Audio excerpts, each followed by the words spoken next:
किसी भी कंपनी के लिए 5 M सबसे ज़्यादा ज़रूरी होते हैं। यहाँ 5 M है मैन, मशीन, मटेरियल, मेथड और मनी। यहाँ जो मैन है वो ह्यूमन रिसोर्स मैनेजमेंट से जुड़ा हुआ है और आज हम इसी के बारे में बात करने जा रहे हैं। नमस्कार, मेरा नाम है भावना लील और आपका स्वागत है मेरे इस चैनल पर। दोस्तों, आपने YouTube पे, Facebook पे, Instagram पे बहुत वीडियोस देखी होंगी जहाँ पे HR मैनेजर्स का काफ़ी मजाक बनाया जाता है। ये हमेशा कहा जाता है कि HR मैनेजर्स कोई खास काम नहीं करते कंपनी के अंदर, लेकिन ये सच्चाई नहीं है। HR मैनेजर का जो काम होता है बहुत ही रिस्पॉन्सिबल और बहुत ही चैलेंजिंग काम है। अगर आप भी HR मैनेजमेंट में अपना करियर बनाना चाहते हैं या आगे जाके कंपनी के अंदर HR मैनेजर बनना चाहते हैं तो इस वीडियो को आज आप लास्ट तक जरूर देखिएगा। इस वीडियो के एंड तक आपको पता चलेगा कि HR मैनेजमेंट होता क्या है, आप इसमें कितना ग्रोथ ले सकते हैं, इसमें एवरेज सैलरी आपको कितनी मिल सकती है और साथ में एक इंडिया में इस HR मैनेजमेंट का कितना स्कोप है और इंडिया से बाहर भी इसका कितना स्कोप है। इस वीडियो के एंड तक हम जरूर जानेंगे। इस वीडियो को देखते रहिए और साथ में अगर अभी तक आपने चैनल को सब्सक्राइब नहीं किया है तो जल्दी से कर दीजिए और साथ में बेल आइकन को भी प्रेस कीजिए ताकि आपको आने वाली मेरी सभी वीडियोस की नोटिफिकेशन ऑन टाइम मिलती रहे। तो चलिए स्टार्ट करते हैं। HR मैनेजमेंट का काम सिर्फ एम्प्लॉय मैनेजमेंट, हायरिंग या ट्रेनिंग ही नहीं होता। इस डिपार्टमेंट का काम होता है ऐसे एम्प्लॉयज को हायर करना जो कि कंपनी की ग्रोथ में मदद कर सकें, ऐसे एम्प्लॉयज को चूज करना जो कि कंपनी के विजन को समझ सके, कंपनी का एनवायरनमेंट, कल्चर और वैल्यू को समझ सके।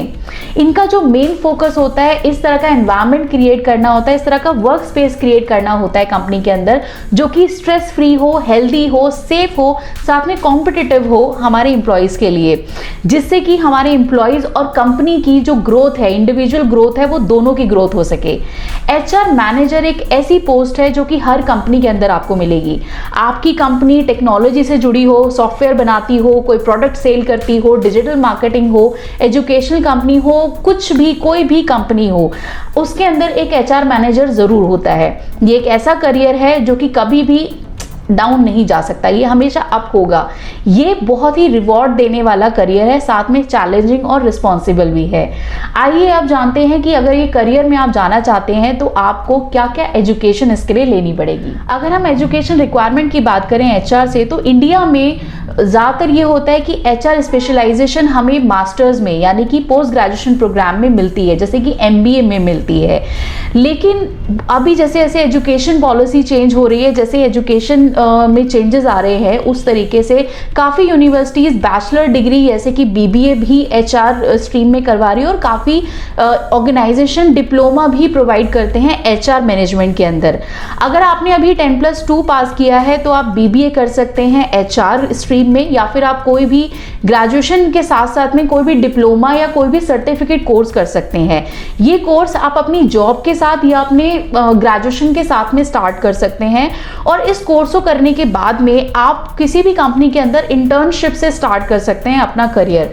इंटर्नशिप करने का आपको सबसे बड़ा फायदा ये होता है कि आप पहले तो ये समझ जाते हैं कि उस करियर में आपको कितना ग्रोथ मिल सकता है और क्या आप उस करियर के लिए बने हैं या नहीं बने हैं। साथ में उस करियर या उस जॉब रोल से रिलेटेड आप बारीक से बारीक चीज़ों को इंटर्नशिप के दौरान समझ सकते हैं, जिससे कि आपको आगे चल के काफ़ी अच्छी ग्रोथ मिल सकती है। इंटर्नशिप स्टार्ट करने के बाद में देन आप जा सकते हैं अलग अलग जॉब रोल्स के लिए। यहाँ अगर आप HR मैनेजमेंट में जाना चाहते हैं तो जान लेते हैं कि इसमें आप क्या क्या पढ़ेंगे।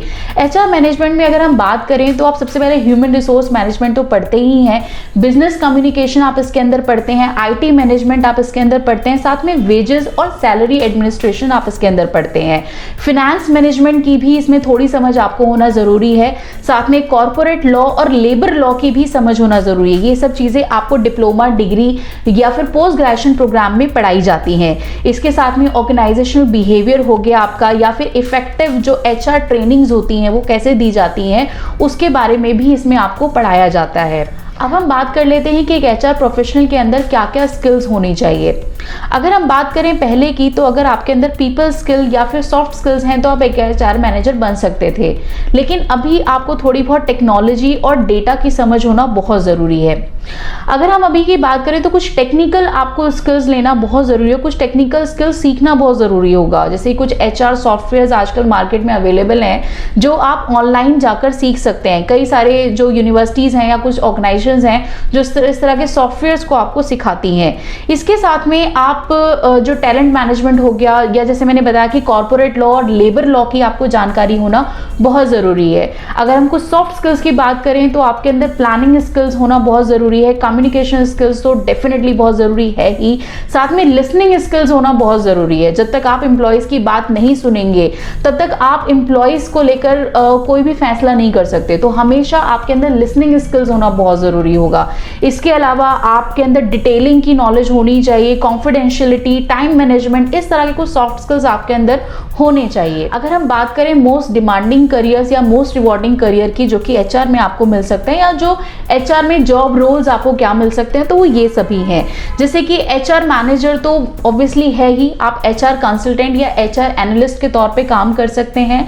साथ में आप लीडरशिप कोच के तौर पे काम कर सकते हैं, आप पेरोल स्पेशलिस्ट के तौर पे काम कर सकते हैं, आप इंटर्नशिप जो कोऑर्डिनेटर होता है या फिर जो कंपनसेशन स्पेशलिस्ट होता है आप उसके तौर पर भी इसमें काम कर सकते हैं। या फिर आप आगे जाकर अपनी खुद की एक कंपनी स्टार्ट कर सकते हैं, एक एचआर कंपनी स्टार्ट कर सकते हैं, जिसमें जो आप डिफरेंट कंपनीज होती हैं, अलग अलग कंपनीज होती हैं, उनको आप एम्प्लॉयज प्रोवाइड करवा सकते हैं। एक एचआर मैनेजर की एनुअल एवरेज सैलरी 8,85,000 रुपए हो सकती है, जो कि लगभग 9 लाख के आसपास है। वहीं 2020 में अगर हम एचआर मैनेजर की एवरेज सैलरी की बात करें तो वो 4,05,000 रुपए थी, यानी कि 2 साल में लगभग डबल हो गई है सैलरी। वहीं अगर हम एचआर कंसल्टेंट की बात करें तो 5,10,000 रुपए पर एनम ये सैलरी हो सकती है, और पेरोल स्पेशलिस्ट की 5,42,000 रुपए हो सकती है। अगर आप किसी कंपनी में इंटर्नशिप स्टार्ट कर रहे हैं तो एक एवरेज स्टाइपेंड किसी इंटर्न के लिए 9,725 रुपए पर मंथ हो सकता है। साथ में दोस्तों जो कंपनसेशन है, यानी कि जो सैलरी है और बेनिफिट्स हैं, वो आपकी एजुकेशन, आपके एक्सपीरियंस और आपके स्किल्स पे डिपेंड करते हैं। जितना अच्छा आप स्किल्स को या फिर एचआर मैनेजमेंट की बारीकियों को समझ सकते हैं, या जितना अच्छा एजुकेशन, जितनी अच्छी एक्सपीरियंस आपके पास है, आप उतना ही अच्छा कंपनसेशन यानी कि सैलरी ले सकते हैं। दोस्तों आई होप आप लोगों को आज मेरी ये वीडियो पसंद आई होगी और आप एचआर मैनेजमेंट से जुड़ी हर बात को समझ चुके होंगे। अगर अभी भी आपको डाउट है क्या आप एचआर में करियर अपना बना सकते हैं या नहीं, तो आप मुझे नीचे कमेंट बॉक्स में ज़रूर लिखिए, मैं आप लोगों के हर क्वेश्चन का आंसर दूंगी। अगर आप लोग अभी भी कंफ्यूज हैं कि कौन सा करियर आपके लिए सही है, तो आप मेरी इस वीडियो को ज़रूर देखिए। साथ में मेरे चैनल को यहाँ से आप सब्सक्राइब भी कर सकते हैं। एंड बहुत जल्दी मिलेंगे मेरी नई वीडियो के साथ में। Thank you for watching.